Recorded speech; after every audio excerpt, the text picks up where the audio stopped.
Yo, yo, yo, welcome into Bleav in Commanders. Anthony Armstrong here, the original 1-3, back. Another episode, new week, post Valentine's. Hope you had a wonderful Valentine's weekend. NBA All-Star weekend came and went. You hear so many mixed reviews about the dunk contest, and honestly, I did not watch any of it. I didn't catch it at all.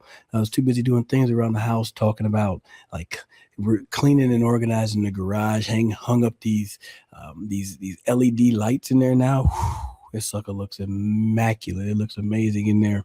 Can't wait to get to work and can't wait to get to work on this team. Can't wait to get to work and see what Adam Peters and Dan Quinn and crew are going to do with this roster and make some additions to it because there's a lot of work to do.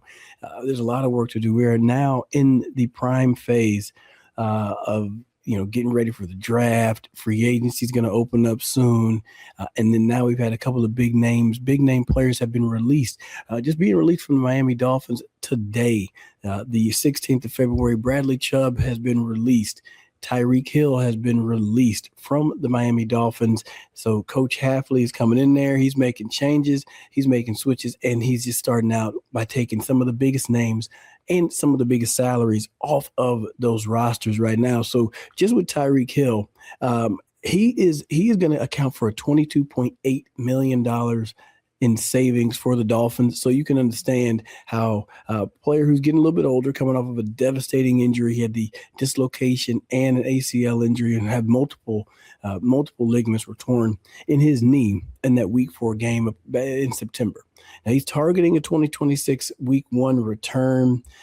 His agent, Drew Rosenhaus, had been pushing that, but that would be right around just around 11, 12 months. And that's kind of cutting it close for an ACL. But the one thing you know about Tyreek Hill, man, he is a baller. He is a baller. And then Bradley Chubb, he's coming off of an 8.5 sack season down there with the Dolphins. He's still got some juice in the tank. He's still got some production out there. Are these two players that the Commanders should take a look at in this free agency period? That's what we're going to talk about in this episode. But first, just want to let you know we are brought to you by FanDuel. Shout out to them for holding it down for us all NFL season and beyond. They're holding it down for us, being a sponsor of the show. Scott Jackson, we will record tomorrow. Probably talk maybe a little bit more about this and who knows what else kind of as we lead through this offseason. But over there on FanDuel, if you want to get in on some early NFL action, you could talk about AFC Championship winners, NFC Championship winners. Those are up there already. Commanders are sitting at plus 2,500. So of the top teams, it's Seahawks, Rams, Green Bay, Eagles, Lions, 49ers. So that's 6.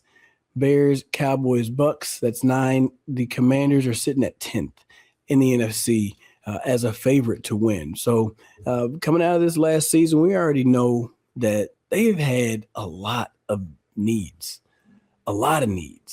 Number one, on the defensive side, you're trying to generate a pass rush. And then on the offensive side, need somebody to be opposite Terry McLaurin. Somebody's going to be able to take some attention and take some production, be able to be productive whenever Terry is getting a lot of the attention. So since these two guys have been released from Miami, I was like, man, I got to put something down because these two players, Bradley Chubb and Tyreek Hill, could be some guys that should be on Adam Peters' list for scouting purposes and consideration to bringing them in. Now, the thing is, we already know that they have plenty of cap room. They have a lot of money to spend in the cap space, 28 free agents.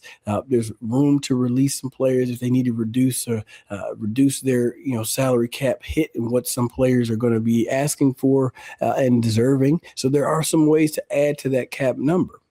Now, I feel that the best way to address these two positions is that you have to have somebody with some experience. I think it's beneficial to have somebody with some experience. Now, obviously, the Commanders are sitting there at 7. You have number 7 overall selection. There's going to be a top flight pass rusher there, but they're unproven.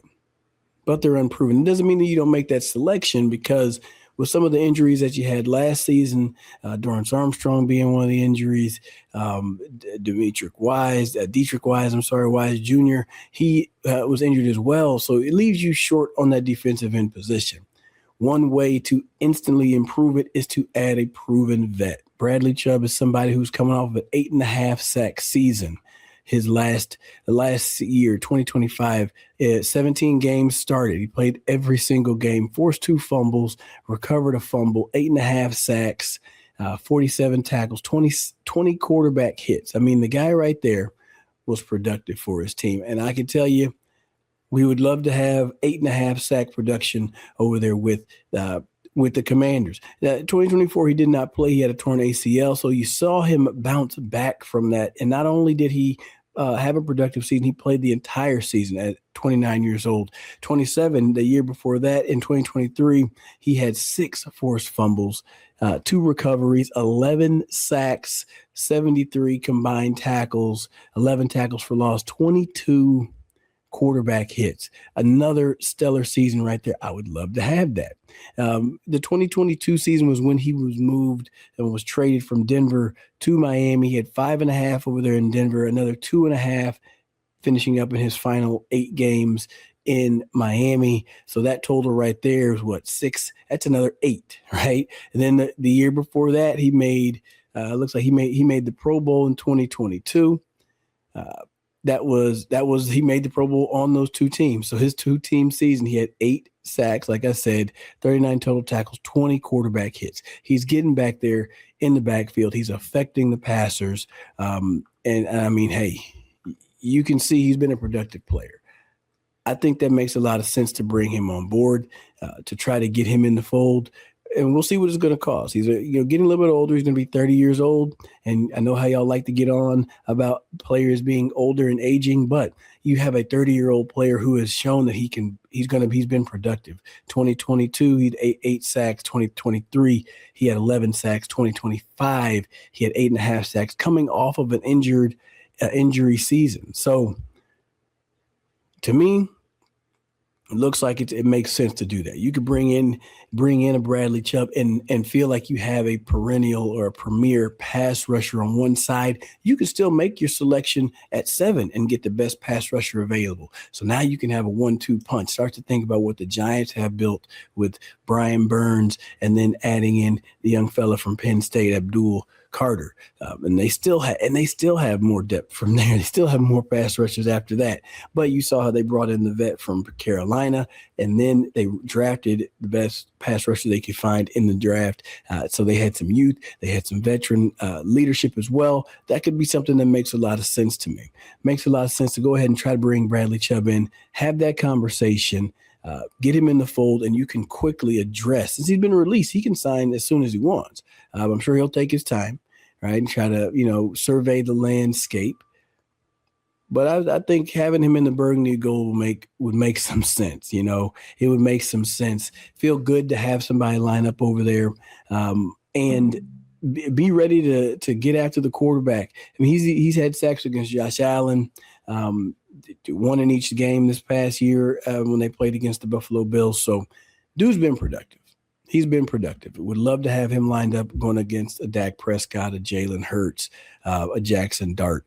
Love to have him on our side. That would be great. Now, we talk about his teammate. This is Bleav in Commanders. I'm Anthony Armstrong. Run a solo one today. The Miami Dolphins released Tyreek Hill. They released Bradley Chubb. They're going to be out there on the market. Commanders have a need at defensive end. I already said I think that Bradley Chubb is somebody that you need to go ahead and throw a couple dollars at, try to bring him in the building. And then now we're going to talk about that receiver position. David Bleav, in his interview with WUSA 9, he was saying that his offense is going to be built around the tenet of getting Terry McLaurin 10 targets a game. David Harrison shared some astute statistics that very rarely does Terry get that many targets a game. And frankly, there's more games where he's had fewer than 5 targets and he's been targeted for 10 targets per game. So how are you going to get him these targets? And that's going to be a fun thing to see. And I think one way to go about it is obviously play calling, motion, formation. You can put the guy in different positions to make sure he gets some easy catches. But if you don't want them to just be throwaway reps, you don't want them just to be 5-yard hitches and mismatches where he turns around and get tackled. If you don't want it to be that fluff, you're going to have to find somebody else that's going to take some attention away from Terry McLaurin and be able to take some production away from Terry McLaurin whenever the defenses dictate they don't want Terry to get the rock. I mean, you've heard the clips where Tom Brady is saying, "Oh, if you just want to take away outside receiver, just put a safety over the top, and that generally will do it." If David Bleav stays out of that situation of letting it be easy for the defense to dictate where the ball is going to go, then it's going to make for a very fruitful season. It's going to be very exciting. It's going to be an exciting season. Now, this is where Tyreek Hill comes into play. I think that the receiver 2 position is one where it's almost like you need them to be a wide receiver 1, meaning they need to be able to win their matchups when the opportunity comes their way.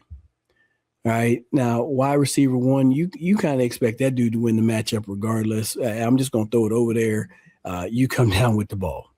Terry's one of the best at 50-50 balls. He's one of the best at, downfield contested catches. He's one of the best at doing that. So he is a wide receiver 1 in that instance. But on that other side, you need somebody else that's going to be able to take the pressure off of that top person, be able to put up some numbers on their own, be able to do some things because they're going to get favorable matchups. I mean, if you imagine you're going up against Denver would likely put Patrick Surtain on Terry McLaurin, let that matchup follow, and then they would leave young fella Riley Moss on his own against the other receiver. Now, if your number 2 has enough sauce to his game, if he has enough speed, enough ability to get open, enough juice to take advantage of that matchup, now the defenses can't just say we're just going to take away one person because now on the other side, this other DB is getting worked. So who's going to be at the wide receiver 2 position? Now, I've been a fan of what Debo's done, but I think he works in a certain skill set. What this offense needs is speed, and they need speed to get down the field, and they need some height. They need some more size. Now, adding in Treylon Burks and bringing him in late, that was a smart decision. He does bring some of that size, but what I'm looking for is some elite speed, and that's where Tyreek Hill comes in. I know the biggest thing, he's obviously coming off of a devastating injury, horrific injury. But he's also been one of the fastest players in the NFL forever. And speaking of fast players in the NFL, shout out to Darrell Green. Happy birthday to the OG. He's working his way to run his 40 on his birthday. 66 years old, man. Hall of Famer, Super Bowl champion, Ring of Honor, retired. One of the GOATs, if not the best. He's the best. Shout out to Darrell Green. But the fastest guy now, one of the faster guys in the league, Tyreek Hill. 31 years old. All he's done has been just a perennial deep threat.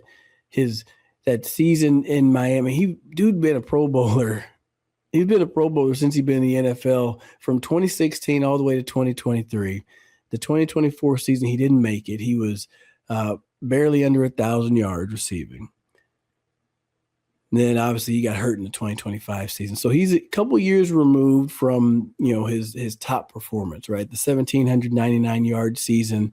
There were, all the talks about getting 2,000 yards and, breaking all the records and all of that, and came up short in that instance. That's because defenses were able to make some adjustments to what they were doing on that offense down there.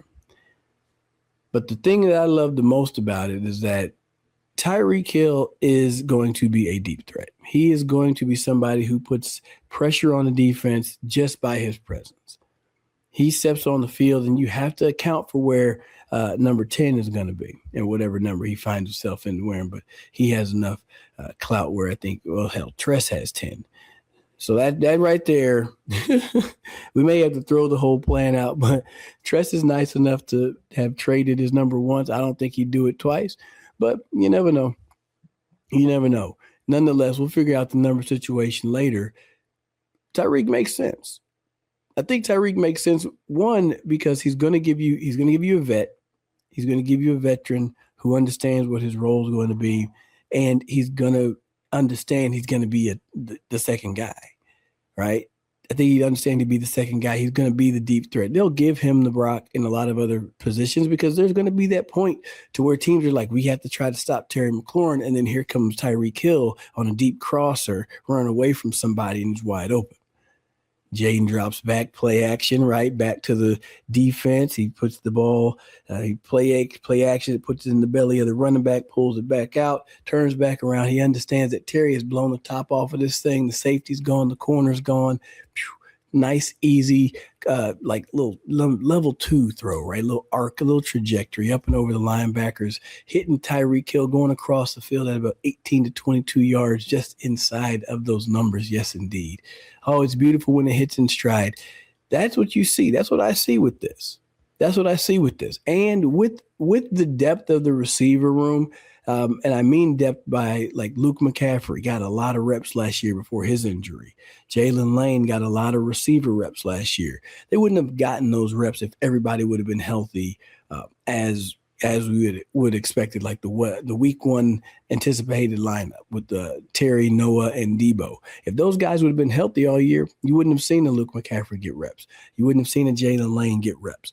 So now coming into this season, they are that much more seasoned as a receiver, and I think they can rotate in at the receiver 2, that 3-2 position. Tyreek wouldn't necessarily have to take the full brunt of the work, but when you look at his, when he plays in the game, he plays. He's very durable.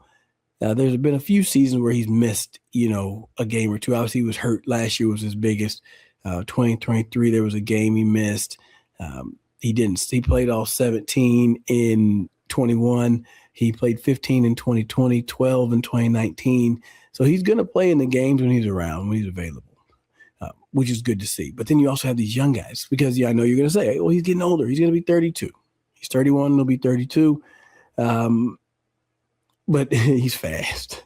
He's fast. And I think what he brings to the team outdoes the age factor. And then when you understand that you have younger receivers around, I don't think that this deters you from still getting maybe another person out there at receiver. But it's a deep receiver draft. But now you don't have to necessarily rely on a young rookie to come in and be the savior of your team. So I don't know, man. That's my thought on Tyreek Hill. That's my thought on Bradley Chubb. Anthony Armstrong over here, Bleav in Commanders, brought to you by FanDuel. Like I said earlier, the Commanders are sitting at 10th favorite to win the NFC next season for the 2026-2027 season over there at FanDuel. You can go get in on that. Conversely, the Dolphins are way at the bottom. They're just in front of the Jets. So this could be an upgrade for those two players making their way over to Washington. A couple other plays over there. They have first overall selection plays on FanDuel, and you can get in on the 2026-2027 MVP award. Jaden Daniels is sitting at a plus 2,000 right now. So he is 3, 6, 9, 12. He is 13th, tied with Brock Purdy. All right, him and Brock Purdy are 12th, 13th, however you want to say that.